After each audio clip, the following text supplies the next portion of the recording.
Well, hello everybody. Welcome to the Grand Hotel and to today's talk about food and the future of food moving forward over perhaps the next 20 years. My name's Nick Taylor. I've been asked to do this because my background largely rests in food. I spent 30 years as a hotel manager, serving quite a few meals and that sort of over those 30 years, and then more recently got into the world of urbanism and how we actually make places and how places can be successful. And actually, the introduction of food into placemaking is probably one of the ways that places really start to work and to come together. And the interaction of high quality food and people then start to make a place work very effectively.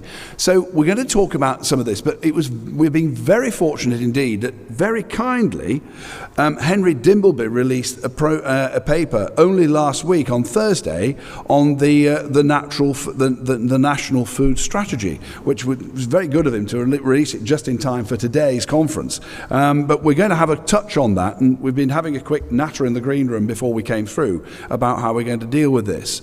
But it is an area of significance to us in that the National Food Strategy, although the headlines were grabbed about salt and sugar, really there's far more to the strategy in itself. It really is a vast amount to do with it. And it's come up with some quite interesting solutions. It highlights some very, very uncomfortable truths about food, which again we're going to be talking about later with our two panelists here. But the innovation of the 20th century, we do really need to address this idea of fast, convenient food versus a healthy eating and a healthy lifestyle, versus obesity in our developed world, versus the hunger and famine we've got around the world. We've got to bear in mind that 10.4% of the world population have an inadequate diet. It really is quite scary, and then the vast number of people in our own country are not far from here who are clinically and morbidly obese. So we really have got some paradoxes that we need to start addressing, and this document, I do commend it to you. If you feel like a good read, it's written in a very appropriate journalistic style, and it is a very good read indeed, I have to say.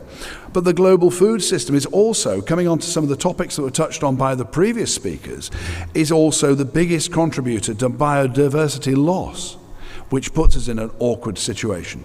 It's also the second biggest contributor to climate change after energy. So the food industry really is something that also does need addressing. And with highly processed foods 3 times cheaper per calorie than healthy food, that leads to the fact that a poor diet, a more acutely poor diet, for our less well off throughout the world. But it's not just about the less well off, it's also about how we live our lives. When were you last in a garage just instead of picking up a bag of crisps or a Mars bar, when was there a really juicy looking apple that you could pick up, or a banana that was for sale at a reasonable price? It probably wasn't, and that's how we need to start influencing change. So also a major factor that's come out of this, and again we were discussing just now before we came through, is our obesity is a major factor in the UK's high death rate from COVID-19. So we have got some pretty difficult things to address. So what I'm going to do now, we've got 2 super speakers here with us today.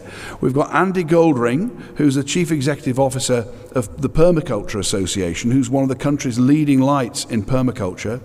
And we've got also Wave Crooks, whose new business, Seagrown, is an absolute beginning of the whole change of food, and it's happening under our lovely noses here in Scarborough. Unfortunately, I've known Wave for quite a long time, and it's great to see him here again today. So we're going to touch with these 2 speakers.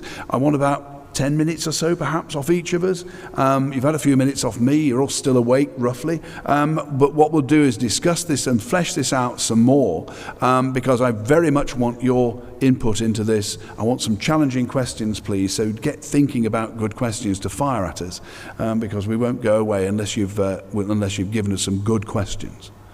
So without further ado, I'd like to now ask Andy to give us his presentation and tell us all about your world of permaculture. Thank you very much, Nick. So Nick's already talked about National Food Strategy, which is a really great context for this session. And in particular, I want to talk about agroecology, which is mentioned in that report, and permaculture, more specifically, and why we need to take back control of our food system. So, as Nick says, the context really is that the food system, or more specifically, the fossil fuel-driven industrial chemical farming system, the fossil fuel-driven marine seafood system, and the industry which is creating highly processed and ultra-processed food is causing huge damage. It's not the whole of the food system that's a problem. There's lots of great parts of the food system which are working really, really well. So we need to kind of really identify what is actually the problem, and it's primarily this kind of post-1945 industrialization of agriculture, where you took the weapons of war and you took the chemicals of war and you turned them into the tractors. The tanks became tractors, and the bombs became fertilizers, insecticides, herbicides, pesticides, and pretty much anything else which will kill things that are living on the land. So it's that shift that's taken place in the 20th century to a highly mechanized, highly industrialized, highly chemical-driven agricultural system, which is then fed into a food system which is taking it away from cooking at home and turning it into something which is get it off a shelf in a plastic tub with all sorts of ingredients which you actually don't know what they are. That's the issue that we really need to address. And that's driving biodiversity losses, degradation of soil and water, obesity, depression, ill health. And I'd say at a more concerning level, not for any sort of conspiracy, but food is at the heart of our culture. You know, when you go to Greece, or you go to Spain, or you go to, go anywhere, much of what you're going for is the culture of that local food. And if that's become something which is just dominated by processed foods from corporations, we lose something. We lose something from our culture. We lose something from it's almost the art of living that we're starting to lose when we talk about a change in food culture. So, Henry Dimpleby's given us 14 key recommendations around processed food, education, school meals, etc. Within that, there's a section on land use change. And whilst I would say it doesn't go far enough, he does talk about the need to have a shift to what's called more agroecological farming. So I'm going to say a little bit more about what do we mean by agroecology. So agroecology, you could say, is three things. It's a science, it's a set of techniques, and it's a movement. So as a science, agroecology is really looking at nature-based farming, which includes indigenous and traditional farming methods from all around the world, but also modern adaptations and innovations. So it's not just about the past, it's very much how people are farming with nature in the present. And really it's looking at how do human beings work with nature to produce food, fibre, fish, medicines, materials, in ways which meet our needs, but which also either maintain or increase biodiversity, health, soil, water, and so on. As an approach, it brings together many different sorts of techniques, things like agroforestry or silvopasture, which basically combine tree crops with other crops and livestock. So often rows of trees, and in between the rows of trees you might have wheat or vegetables, or in silvopasture, spaced trees with cows or sheep or poultry. So tree-based systems, many different forms of those. Then you've got things like integrated pest management, which is basically where you get the bugs that you want to eat the bugs that you don't want. So nature's ecology essentially does what herbicides or pesticides or insecticides would otherwise do. And then other methods like rotational grazing. And there are many different approaches, all around the world, many of which are being used in this country too. So agroecology is an approach, but it's also a movement. That movement is probably most notably led by people like Via Campesina, which is a worldwide movement that brings together literally hundreds of millions of people. There are about 1 billion people that provide food for us every day, around the world. Fisherfolk, land workers, farmers, foresters. And those billion small farmers actually produce 70% of the world's food. And they do that, by and large, in harmony with nature. So it makes it even more dramatic to realise that it's the 30% of food which is grown using industrialised methods, which is actually causing the majority of the problem. Imagine what it would be like if it was 70% of the world's food supplied by industrial agriculture. You can kind of say goodbye to the soil. So one of the key calls from the Via Campesina and this agroecological movement is around food sovereignty. And food sovereignty really, at its heart, says that people should be able to determine and control their own food systems and maintain their own food cultures and ecologies. Really, it's great to grow food. It's great to be part of a food culture, and we want to be able to maintain that over the long term. Now, as I said earlier, small farmers produce 70% of the world's food, and from a corporate perspective, well, that's a lot of market share. 70% of the world's food is a large part of the market share. And corporations want that. You know, Monsanto's chief executive is on record as saying the purpose of Monsanto was to control the world's food system. Imagine that in a Bond film. You know, so Mr. Bond, I want to control the whole world's food system. It's a terrifying prospect. Why do they want to control the world's food system? Because we spend money on it every single day, 3 meals a day, every single human being. It's a lot of money there.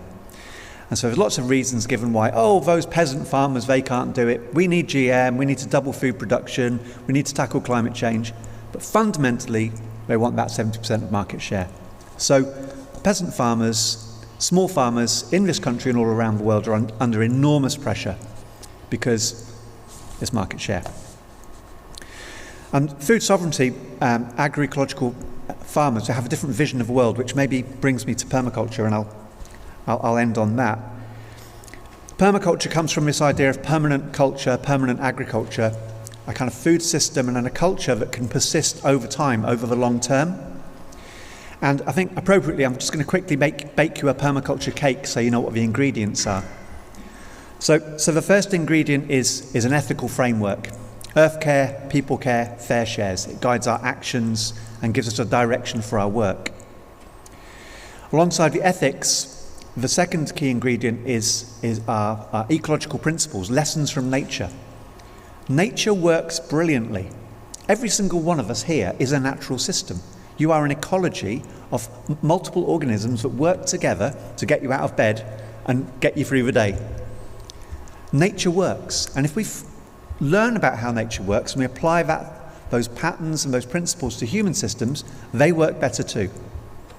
So permaculture is about learning from nature and then applying that, and that comes to the third ingredient, which is through a design approach.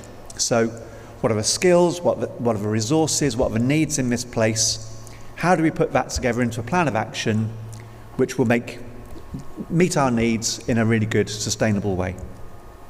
So permaculture brings together ethics, ecological principles and design approaches, and its relationship to agroecology is it's a design approach to creating agroecological systems, farming with nature.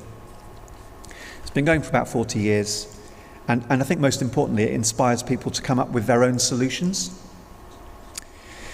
So I would say, I would end with a call to action, really. From the last session and from what we know there's a huge transformation needed. There are so many reasons why we need to really change the way the world works. And the food system is absolutely key to many of those changes. We have a choice. We can choose to continue to be passive consumers and just let the market determine what we eat. Or we can decide to have a vibrant, localised, healthy, active food culture, unique and distinct in every place, something that we can celebrate, something which builds relationships between each other and between us and the earth. And I think that fundamentally, that's the choice that we're facing. It's a corporatized food system, or one where it's part of our everyday lives and one that we can celebrate. So please take action, educate yourselves, learn permaculture, support your local community-supported agriculture scheme, become cooks, become gardeners, grow something, and enjoy your food. Thanks.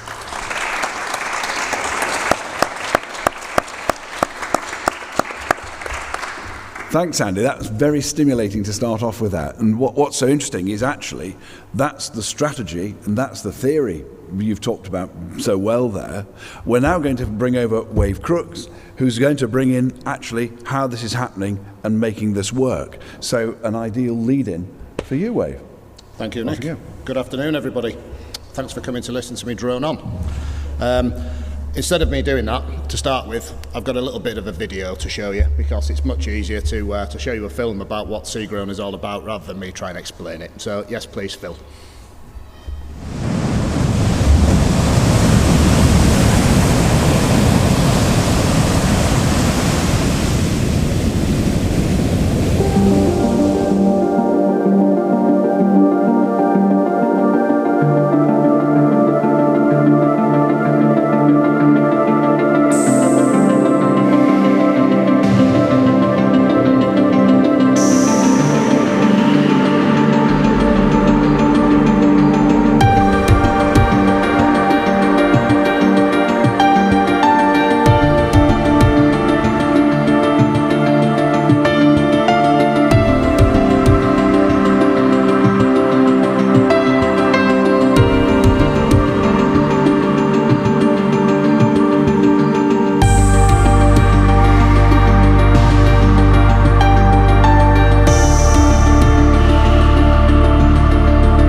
Phil. Right, so that's us. Quite atmospheric. It's not that, it's the seagulls. So yeah, that's us. That's Seagrown in a nutshell. But what most people really don't fully realise, and what I didn't realise when we first started this company up, was well, why seaweed? That's what most people want to know. Why on earth would anybody want to give up a perfectly good career and start farming seaweed in the North Sea? It sounds a bit mad. Because after all, it's just that stuff that smells when it dries on rocks, and we all slip on it when we walk on the beach and all that stuff. That's what I thought until I was down in the Southern Ocean, or in Antarctica actually, back in 2017, I think. I was the chief officer on a ship called the James Clark Ross, which is the British Antarctic Survey's ice-breaking, you can't bend it research ship down there, big red thing, lovely thing. I was the chief officer on there, so I was on there for 4-month trips at a time, and we used to get different science teams coming down about every month or so to throw different things off the back end and test stuff in the polar regions. So one team came down, and Professor Laura Robinson was the chief scientist, the science boss on that trip.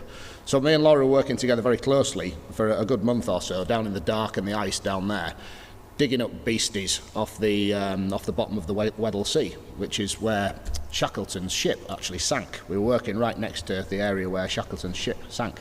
So we're trawling along down there, and you're towing up all these beasties out the benthic layer, the first few metres of the seabed, under the ice sheet. And these creatures had plastic in them. They had microplastic in their gut cavities. And I thought, if that stuff is getting down there, it's getting everywhere, you know?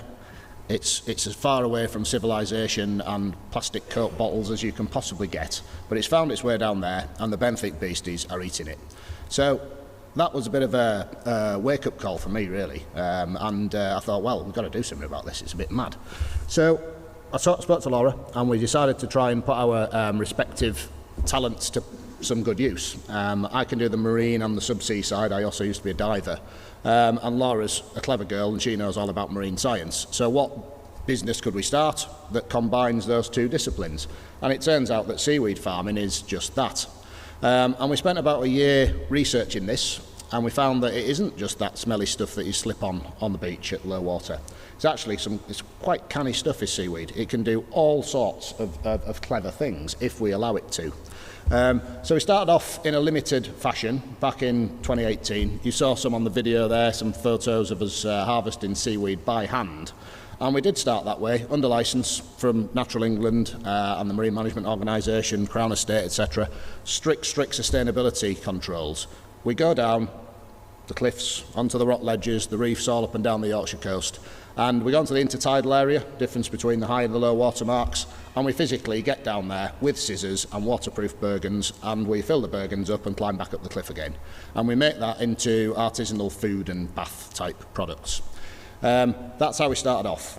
But when we started doing that, we very quickly got some interest from quite big industry in seaweed, because the captains of industry are well aware about the virtues of seaweed and why it might be useful to them. But we found very quickly, mainly through knees and backs, that you can't harvest enough seaweed off enough rocks along the Yorkshire coast to satisfy DuPont or anybody else for that matter. So we had to look offshore. We had to go offshore farming, which is why it was quite lucky that we had a scientist and a mariner on the books, because that's what it is. This is a big offshore marine project, nothing more, nothing less. It's not a cottage industry. It is not a flash in the pan. I think it's here to stay, and we are here to produce serious quantities of sustainable biomass. That's what this is all about. So what can we use it for? We personally, we're the primary producers, so we then pass the seaweed on into industry. We're here to talk about the future of food. We can use it for the future of food, full stop. There are many ways that it plays directly into the Dimbleby report that has just been released, which we may touch on after I've finished banging on. But yes, future of food, tick, no problem. Also, industrial use such as biochemicals. There are some really, really useful platform chemicals in seaweed that you can use for knock-on products such as biodegradable plastics. That's top of the pops at the moment, courtesy of Sir David Attenborough.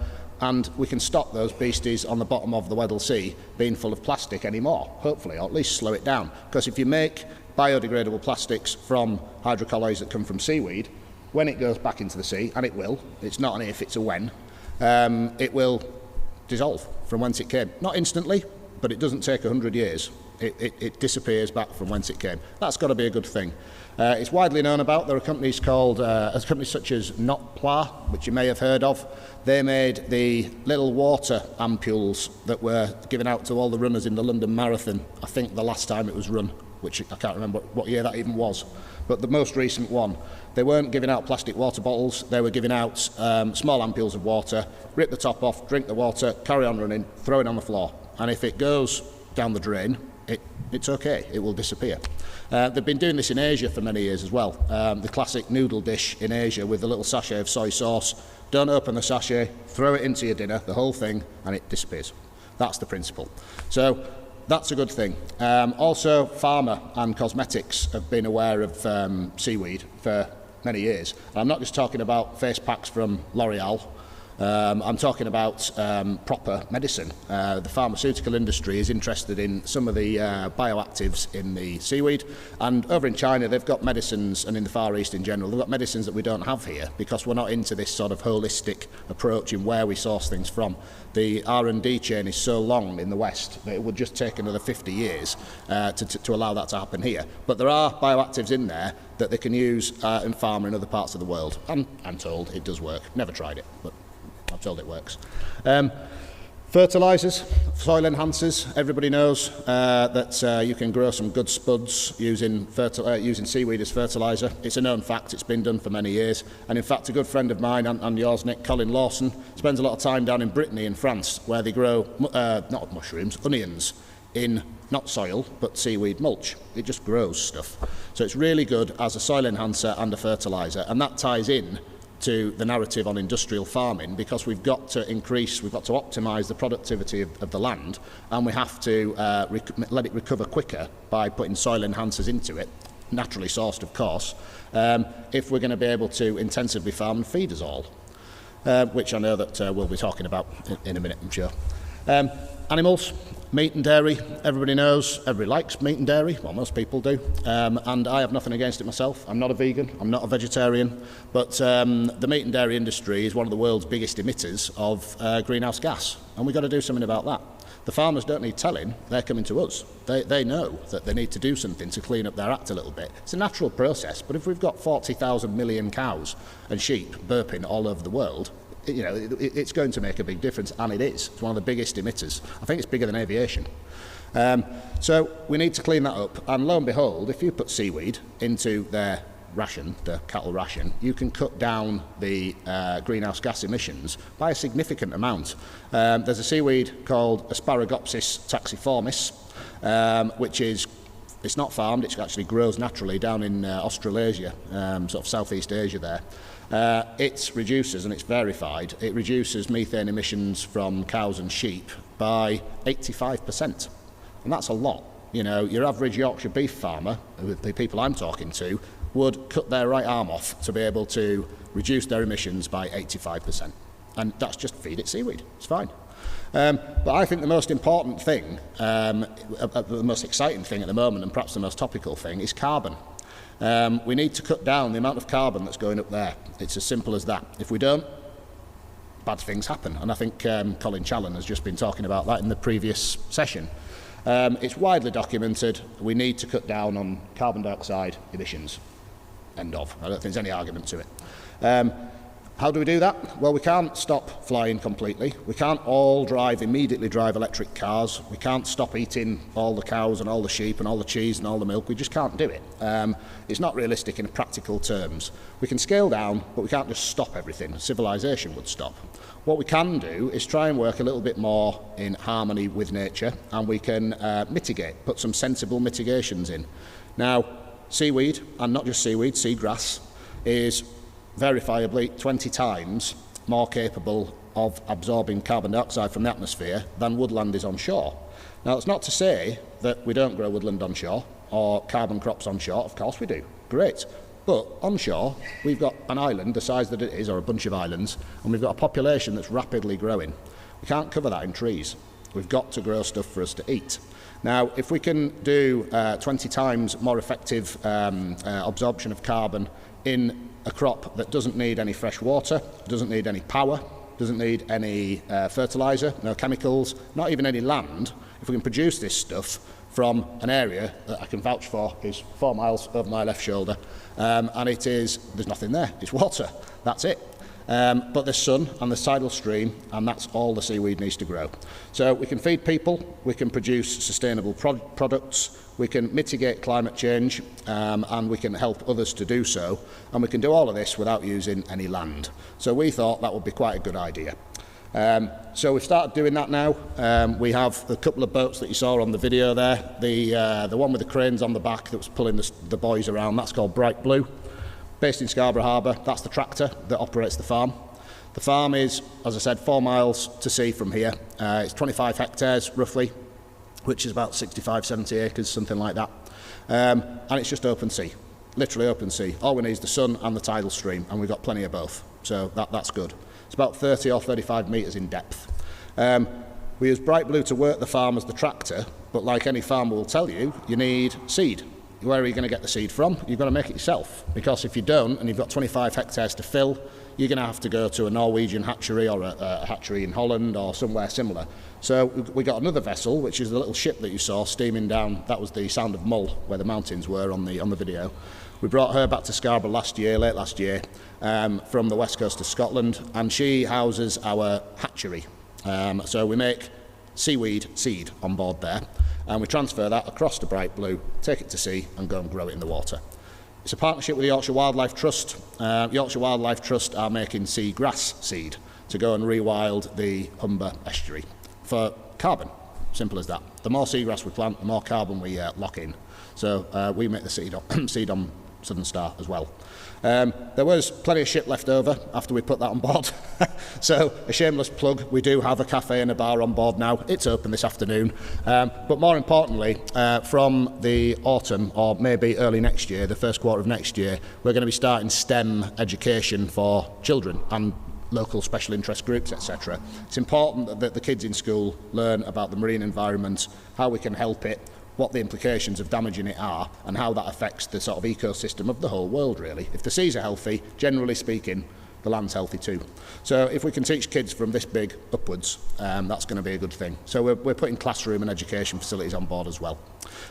So yeah, that's Seagrown in a nutshell, why we did it, what we're trying to achieve. We are the UK's first offshore seaweed farming company. We won't be the last. We're consulting with various other operators around the UK because we think it's a good thing and it's got to benefit us all. There's nothing there at the moment and we can make something good. So that's why we're doing it. Thanks for listening. Happy to obviously chip in and answer any questions now. It's quite topical for lots of other things as well. So thank you, Nick.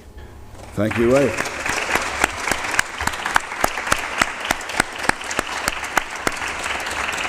If anything encapsulates the title of this conference, this 2-day conference, I think Big Ideas by the Sea, I think that just about does it, doesn't it, Wade? So well done, and a very appropriate person to have along, John and Kane, to speak here today. We also touched earlier on food, not on cooking, sorry, on the education, which you've just touched on, and I'd like to start exploring some of that with yourself, actually, Andy, as well. Do you have any views on this? We touched on cooking. It in the green on cooking. Yes, oh, absolutely, indeed. yeah. And this is where we've got half an hour left, so we really want to engage you, ladies and gentlemen, in this part of the process, because from this, I'm hoping we can start a piece of work that can be that we can take forward with us into the future, maybe even to next year's conference, to see what progress has been made and have we been able to shift any changes of policy or changes of view, or even if you've had from this gone home and decided to start doing something either with seaweed or just go and get yourself an allotment somewhere and start growing your own vegetables. But coming back to you, Andy, what about food from your point of view and cooking in more? Gosh, and okay, more well that's almost hard to answer because my wife's a fantastic caterer, and as a parent, and it's hard to know which way to come for this. But I mean, those skills of being able to know what to put in your mouth are really critical. You know, we're learning more and more every day about how we work. You know, there's a lot of work now about our gut our biome. Our gut health is so critical, and that's affected by what you put in. To create that really great mix of bacteria is very important, and that really requires that you put in lots of fresh food. We need to eat more fresh fruit and vegetables. Canada has now put fermented food as one of their one a day. So every plate would have some sort of fermented food in there as well. Fermented foods are very good for your microbiome. So really, if you're going to put good quality food in, you need to have some sense of what you're doing in the kitchen. And I think this is where Dimbleby is so right, that bringing that into schools is really critical, no doubt about it. I think everyone should leave. I think someone said earlier that Gavin Williamson has said that the purpose of the education system is to prepare people for work. That's part of it, but also they need to be able to live and live well. And living well means eating well and cooking well. So absolutely vital for children's education.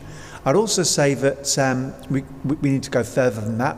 My wife was a CHE, a community health educator. And she, when the funds were there, she used to do a lot of work with people in Leeds, groups mostly of young women, to help them learn skills that they could use in their kitchens, how to make good use of leftover food, how to cook on a small budget. You know, it is actually cheaper to cook great food on a small budget than it is to buy processed takeaway food, but people lack the skills.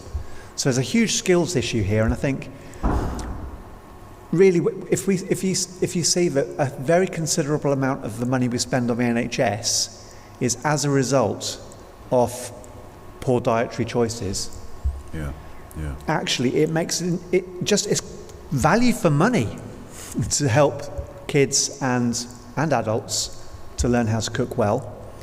And it's also good value for money to make sure that our planning system and our housing means that people have access to adequate kitchen space and can have somewhere to prepare their food. I think that's really true. There is a large disconnect, really, at the moment, I believe, between children and food. My wife Jane refers, she works in the secondary education system here in Scarborough, and regularly refers to the fact that children actually, a lot of children she deals with don't know where milk comes from. Yeah. They don't know where a burger comes from. It comes from Sainsbury's, but beyond that, they don't know where it emanates from. And that's why it's good to hear you doing some fundamental stuff with your project there, Wave, where young people will get to know about that. But it's that disconnect that we do need to overcome, I believe. And I think getting it back onto the national curriculum, that actually food science, not necessarily food science, but just cooking, and then hopefully the love of cooking, because it's on television enough, for goodness sake, isn't it? I think the great thing is that, we've done a lot of work with outdoor classrooms. So there's a Children in Permaculture project. We've been looking very much about how you can learn outside, learn about nature, which is very current and very relevant, especially after COVID. Children need to have more access to play, they need to have more access to each other. The Scottish Government is very committed, for example, to really increasing the amount of time that kids spend outside to learn. But that doesn't take away from STEM. When you're learning about food, you can get all your numbers in there, you can get all your food stories in there, there's so much else. So it's not a kind of just something that's extra. You could actually pretty much run the curriculum we've got through the lens of food. Yeah, right. If you wanted to. Yeah. So it shouldn't just be seen as some sort of peripheral extra. I think you could put food at the heart of our education system and probably do better at science, technology, and English and maths. Yeah, but you could even bring in history and geography into it, for goodness sake, couldn't you? Yeah. Now, we've waffled on enough here. I can get the feeling that hopefully there's going to be some questions from some of you that you'd like to pose to us and get involved in this debate. Any of you got any questions for any of us, ladies and gentlemen? Yes, madam.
Wow, that's quite a challenge. Do you want to I've got a thought, but I'd rather you guys go first. I'm just the facilitator. But I was just going to say, you say you're in a city somewhere, right? Bury, Lancs. Yeah, home of the black pudding. Yes. So you are fairly urban, aren't you? But there's lots of good things going on in sort of city farms and small scale, almost domestic level horticulture, etc. That's available. And another thing that I would suggest that I've just come across recently, I was sitting in our living room at home probably 3 days ago, watching live on the internet a remote operated vehicle diving down onto a seamount on the bottom of the North Atlantic, courtesy of a research ship that's in the North Atlantic as we speak, doing a big research mission on the sea floor there. Laura's tuned into it. She's taking part in this remotely, and it's all being back live to the comfort of your own living room. So if you have people who are interested in various projects. This is an underwater research ship working in the North Atlantic. I happen to know that there's going to be a research trip going to the Galapagos Islands, doing different things off the Galapagos Islands in January next year. That'll be doing the same thing, beaming this live. We're going to do the same thing on our own vessel off on the farm. We're installing instrumentation, cameras and live streaming data back to Scarborough. So tune in, come with us. You can't do that physically from Bury or anywhere else really, but it'll be as though you're standing on the deck, and we can certainly increase awareness and education and passion for what we're doing by getting it in front of people, and we do that through technology. We've got the hill at the back of Scarborough with that big antenna on the top is there for a reason, and we'll be broadcasting that onto the internet from up there basically. So tune in and watch us, and we can certainly take you with us. Great. It will be publicised by people far cleverer than me. It's internet stuff. The techies will we'll probably create a web page, log onto the web page, and we will put our material on there. The stuff I was talking about at the bottom of the North Atlantic 3 days ago was through NOAA, which is the American deep sea research agency. And UKRI will be doing the Galapagos expedition in January, just for I happen to know that because Laura, my partner's running the expedition. But as far as SEGRO is concerned, the techies will upload it to a web page and it will be available live. And it'll be live streaming into that ship that you saw on the screen, so if you want to sit there and watch, you can. Yeah, so it's really useful, isn't it, if people who've got an interest in that type of thing knew that they could go to some sort of central thing and then get directed to all these other things that happen. It would, if there was a central hub, I do agree. Yeah, it would. Yeah, we can just publicise it through our channels, that's all. Interesting. Can I just cover off the conversation about Bury, though, if I may? Because part of what I've just been doing, I recently worked here in Scarborough for quite a period of time, and we reopened Scarborough Market Hall in its current situation. And Bury Market was one we had a lot to do with. And actually, Bury Market is one of the most outstanding markets in the UK. So I would think involving them in some way with some of your students would be an interesting discussion. A piece of work I've just been involved with as well, which addresses food poverty in the UK, was a thing that I worked at the Peace Hall for a while in Halifax. For those of you who know the beautiful place it is, we fed on 3 years ago, we fed 3,000 people in the afternoon for nothing. And actually 3 weeks ago, we fed 1,700 for social distancing reasons. We had to drop the target figures, but we've still fed 1,750 people. And the whole idea was we got the food from things like the Real Junk Food Project. We got it from the supermarkets who got surplus food available. And in effect, we blagged enough food to feed that number of people. It was all vegetarian food, and we got 5 groups of different ethnic groups who were all refugees and such like, and women's groups and all vulnerable groups largely, to come along and cook. And they had an absolute whale of a time. And we cooked food and gave it away. There was a lot of entertainment wrapped around it, and it was an absolutely marvellous day. It was actually part of the Joe Cox Foundation, which was an event that was held a few Saturdays ago. And there's a political element to it, but not really. The overriding thing is about food. It was about feeding people and feeding people for nothing. And it was a lot of fun, and a lot of teaching went into the preparation of the food. So that was quite an interesting part of the day as well. So it was an amazing day. And that sort of thing, wrap it round with a bit of activity and a festival type of attitude to it, you might well start getting some interest from some of your students. And they could then start developing out menus and such like, and dishes that they could have in their canteen at school. But that would be a way of doing something perhaps like that. But involve Bury Market, most definitely. So a couple of things from me. Yeah, very much agree. There might well be community supported agriculture scheme nearby, or I know in Manchester there's a lot of Manchester Veg people. There's a lot of Kindling Trust are doing some really good work with urban farms. So there'll be places. But I think what I would start with is, permaculture is a kind of design approach, and really it starts with observation. What's actually going on here, what's needed, what are the issues. So to some extent, I think I would start with a client interview. Actually, what do the students want? Where are their interests? What are the things that they feel strongly about? What are their questions? I think that would be a really great starting point, would just be, talking to them, having a conversation, and helping understand their interest and sort of building from that. The second thing I would say is that there's a really excellent work by the Soil Association, and I think there's a wider food partnership that has done a lot of good work in schools. So I think there's a Schools for Life programme, and the Soil Association would be able to give you the details.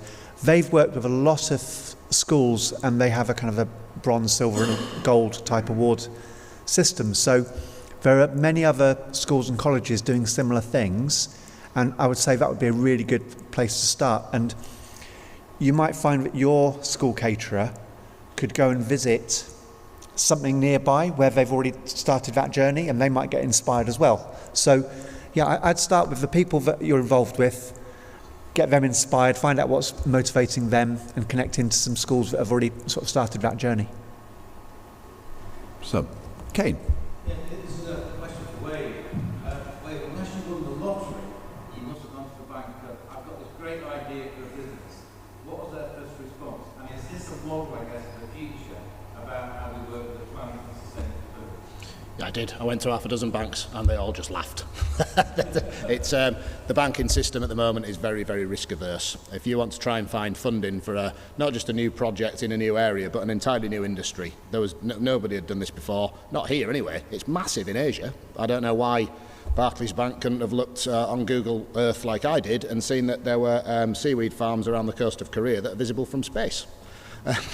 You don't need to look far, but it's a risk, and they're not into taking risks. So we needed seed funding through a government grant from the Coastal Communities Fund to get us going.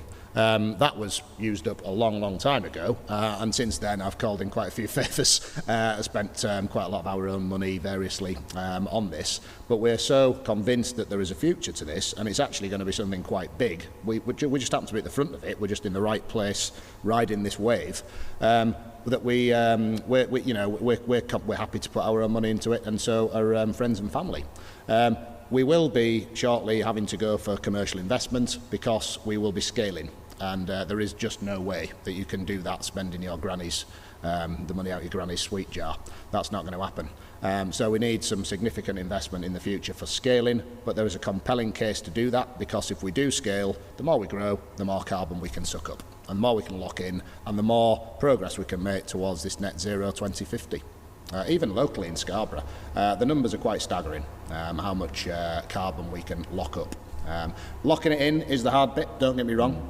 We can grow seaweed, takes it out of the atmosphere, oxygenates the seawater, takes out excess nutrients as well, but it's in the seaweed now, so now what are we going to do with it? We harvest the seaweed, and what we need to do next is something quite smart to lock it in there, but still have a usable product that can do other good things further downstream. And one way we can use it is to make biochar, which locks that carbon in, and then we can put that on the land as a soil enhancer and improve the quality of the soil so we can grow more spuds, for instance.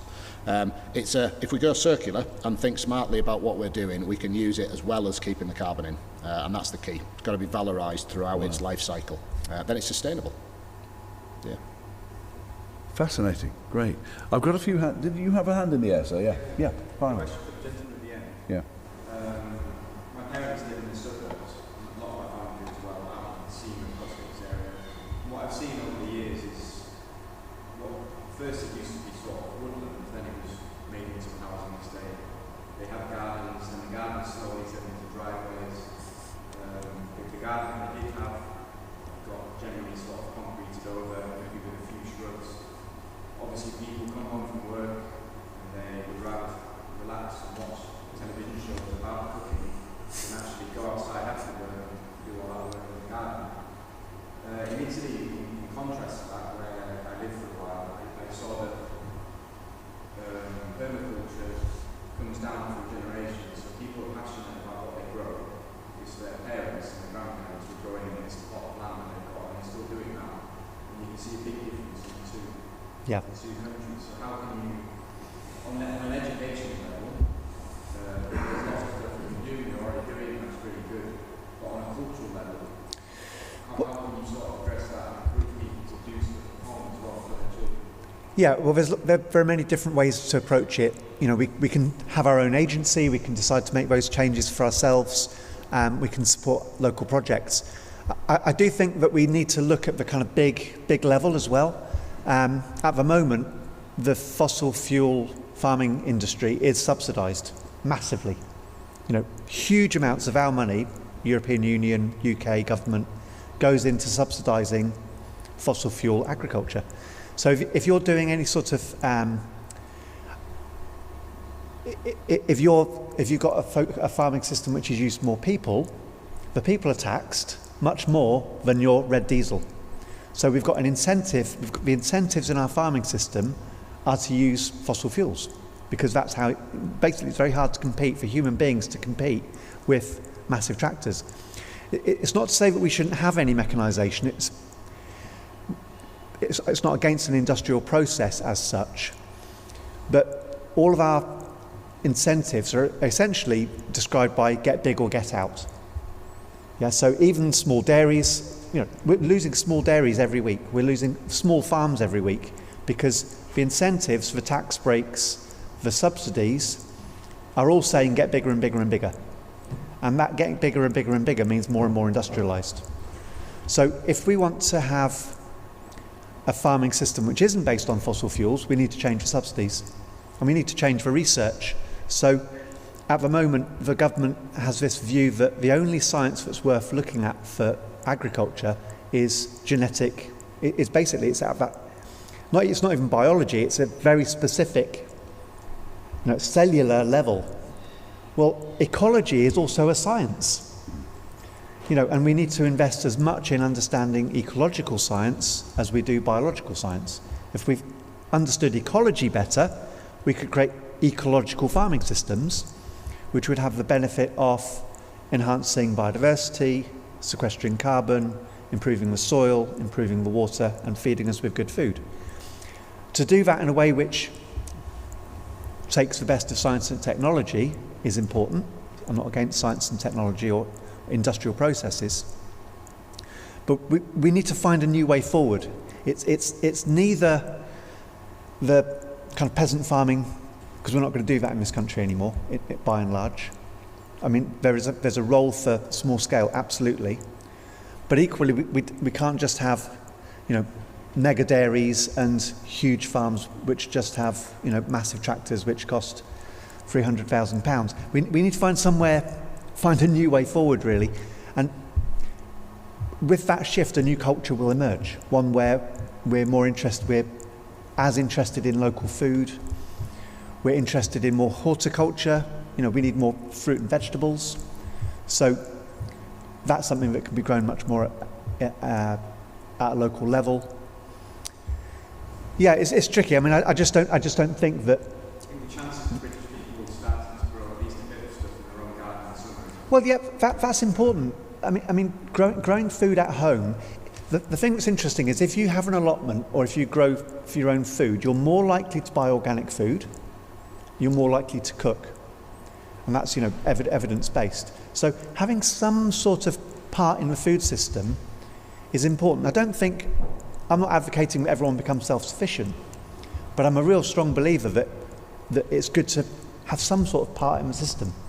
You know, even if you can say, well, a bit of salad on the plate is from the garden and everything else isn't, it's still something there. So it's, yeah, I think more gardening, more cooking. Super, great. Madam. Encouragement, really, because I've been gardening all my life, you know, it's a key thing in my life. But up to about 5 years ago, the gardening programs on TV and the magazines were all telling you to go out and buy slug pellets. Yeah. This, that, and the other. Now, you know, you wash anything, and the RHS and all these other things are saying don't use slug pellets, slug pellets in your garden, you know. Yeah. And so the diversity of creatures in your garden, growing different plants, and they're really, you know, flowing you can grow your own food and things. It's been an absolute sea change in the gardening world in the last 5 Yeah. years, as far as I can see. I think 2 years ago, there was a shift from flower seeds being the most things that were sold, to vegetable seeds. But also in the gardening programs, they're starting to realise that we should actually talk about growing vegetables and apples and so on as well. And if this goes back, here we are in sort of Victorian Scarborough. One of the things about the empire was that we just imported our food. Our relationship to food changed. To have a vegetable garden outside your front door was seen as being part of being poor. So to show that you were wealthy enough, you'd grow flowers. Right, so the reason we've got gardens full of flowers is because it shows how wealthy we are. Now, we need to shift that culture back, or forward, into one where we say, we're growing vegetables and flowers in our gardens because, yes, we're wealthy and we love to grow food and love to eat our food. So it's quite long ingrained cultural change, but there's something about something afoot. People were moved off the land from the Industrial Revolution, and people were moved off the land into towns to work. Yeah. A lot of the land was owned and is still owned now by a few families. Yeah, absolutely. I mean, the long and short of it is, the UK, people in the UK, we're the most divorced from the land of any country in the world. We've been industrialised, we've been taken off the land, our relationship with it is a thread compared to where most cultures are. So, we're starting in a very, very peculiar place. At the beginning of the Second World War, I think it was something like 30% of our food was grown in the UK, and the rest was all imported, of course. And because of the impact of the Second World War and the U-boats and the like in the Atlantic and all over the rest of the world, we had to very, very rapidly start growing our own. And we got to about 75%, I'm told, of our own homegrown stuff. By the end of World War II. And of course a large amount of it, as you're saying, is that was grown at home, because there was a huge movement to grow food at home. But we seem to have lost that somehow, and let's hope it's coming back. I mean, it's coming through in gardening programs like you're discussing, but we probably need to get it into the storyline of Coronation Street or EastEnders to actually start having a real impact with the community, and then start to wake up and smell the coffee. But talking of which, it's probably time to start drawing a close to our meeting. But one of the things we discussed at the beginning was, are we going to do anything different as a consequence of our session today? Because it's about stimulating change.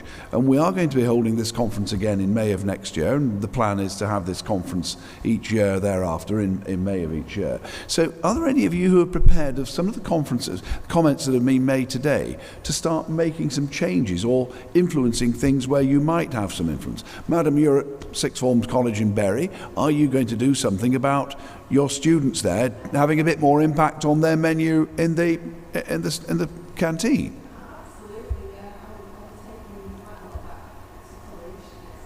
Right.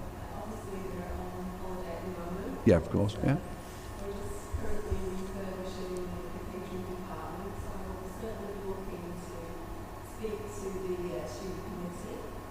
Right.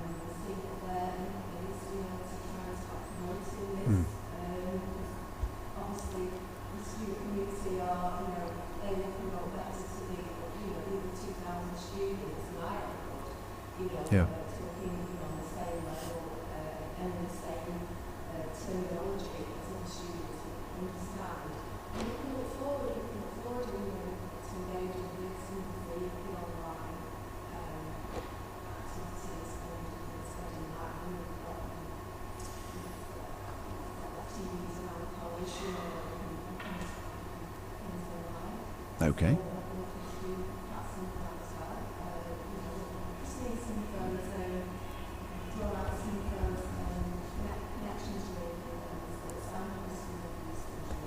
Well, lovely. If you let us know what you're up to, and you start getting some outcomes from it, we'd be very happy. I'm sure we'd come along and have a chat with your students. Or I work in the world of public engagement, for example. I'm sure we could come along and do work with you, and we could then feed back to this conference later on and through the system that we have.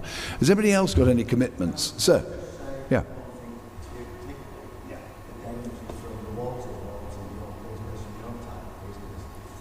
Polluting the sea so badly, especially like in Kent, Muscle send the effluent in the sea than to treat it.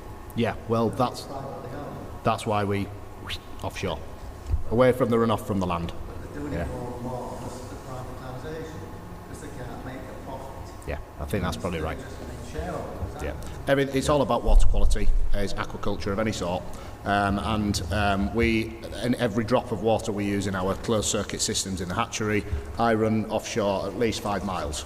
I go over the 50-metre contour line, the depth line, before I even start pumping it on board to use in the hatchery.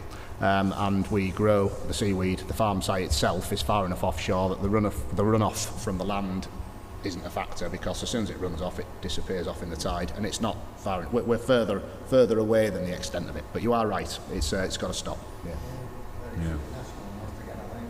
I don't know the answer. No. I'm going to eat more seaweed. Yeah, Eat more me seaweed. too. Yeah. So is anybody else grow going to sort of say, I think I'm going to have a look at doing this in the way of how I eat my food, how I promote my kids or my grandchildren or something to eat food? Anybody else going to do anything there? Madam, what are you going to do? Mrs. T.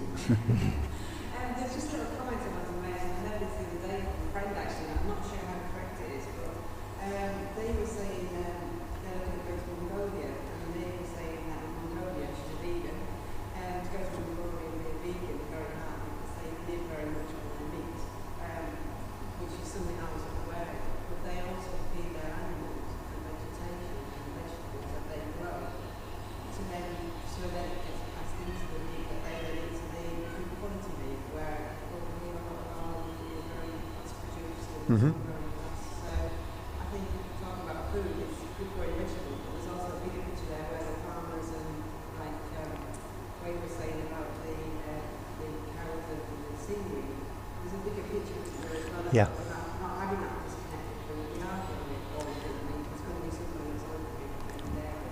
But it's looking at where that meat is produced and what goes into that meat before we eat it, so we get nutrients and maybe the micro. Well, if you look at there's a network, fantastic group called the Pasture-Fed Livestock Association. And the Pasture-Fed Livestock Association, I think, it's one of the groups which I would say is producing the best meat in the country. And it's as it says, pasture-fed. So it's not, it's livestock which is not produced by basically getting lots of grains and soya, basically. So yeah, but if you want similar to Mongolian meat, then Pasture-Fed Livestock Association would be worth looking at. There are some great producers out there.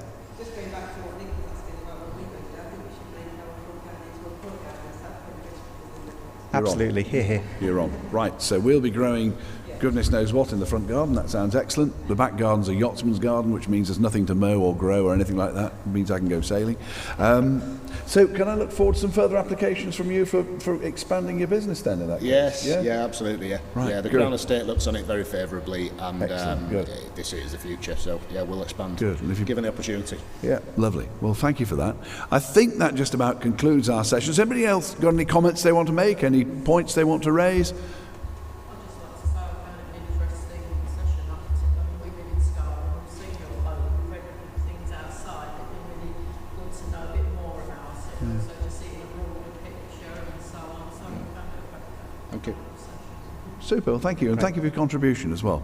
I think that just about concludes it. So can we give a round of applause to our super speakers here? Thank you.